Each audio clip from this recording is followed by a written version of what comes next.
સુરતથી પ્રયાગરાજ મહાકુંભ માટે વોલ્વો બસોનો આજથી પ્રારંભ કરવામાં આવ્યો હતો। વાહન વ્યવહાર મંત્રી હર્ષ સંઘવી દ્વારા શુભારંભ કરવામાં આવ્યો હતો।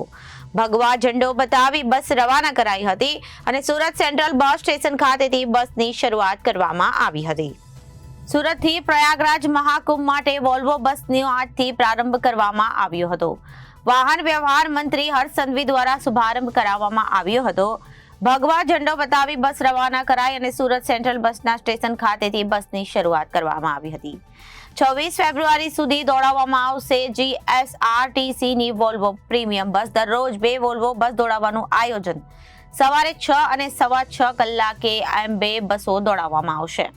પ્રયાગરાજ મહાકુંભમાં જવા ઈચ્છતા શ્રદ્ધાળુઓ માટે રાજ્ય સરકારની બસ સેવા વાહન વ્યવહાર મંત્રી દ્વારા કુલ 5 રૂટ માટે 36 બસોની વ્યવસ્થા કરવામાં આવી છે અને જાહેરાત પણ કરાઈ હતી। વાહન વ્યવહાર મંત્રી હર્ષ સંઘવીએ કહ્યું, વડીલોની મનોકામના પૂર્ણ થશે અને લાંબા સમયથી શ્રદ્ધાળુઓ પ્રયાગરાજ જવાની રાહ જોઈ રહ્યા હતા।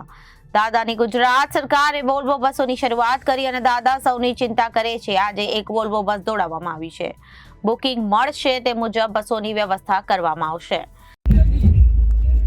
ગુજરાતના આપણા મુખ્યમંત્રી શ્રી ભૂપેન્દ્રભાઈ પટેલે આપ સૌ માટે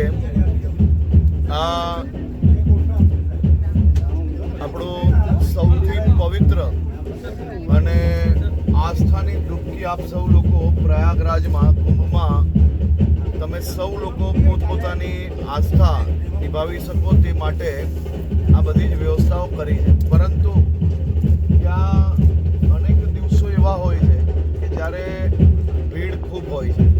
એટલે મારી આપ સૌને વિનંતી છે કે જે કંઈ પ્રશાસન દ્વારા આજે માહિતી આપવામાં આવે એ માહિતીનું સંપૂર્ણ રીતે પાલન આપણે લોકોએ કરવું જોઈએ, જેથી કોઈ બી પ્રકારની બીજી તકલીફ પડે નહીં। રસ્તામાં આવતી જતા 2 દિવસ તમારું રાત્રિ રોકાણ માટે રસ્તામાં વ્યવસ્થાઓ હોટલમાં કરવામાં આવી છે। ત્યાં બી ગુજરાત ટુરિઝમનું જે ડોમ બનાવવામાં આવ્યું છે એ ડોમ હાલમાં જે પહેલી બસો જતી હતી એના માટેની વ્યવસ્થા છે ને કાલે જ આપણે એ ડોમમાં બીજી જગ્યા મળી છે જેનો ડોમ બની રહ્યો છે, પરંતુ એ લાભ તમને લોકોને પહેલા દિવસે હજી મળી શકે એવી નથી વ્યવસ્થા। પરંતુ કોઈ બી તકલીફ હોય તો તમે લોકો ત્યાં જઈ શકો છો।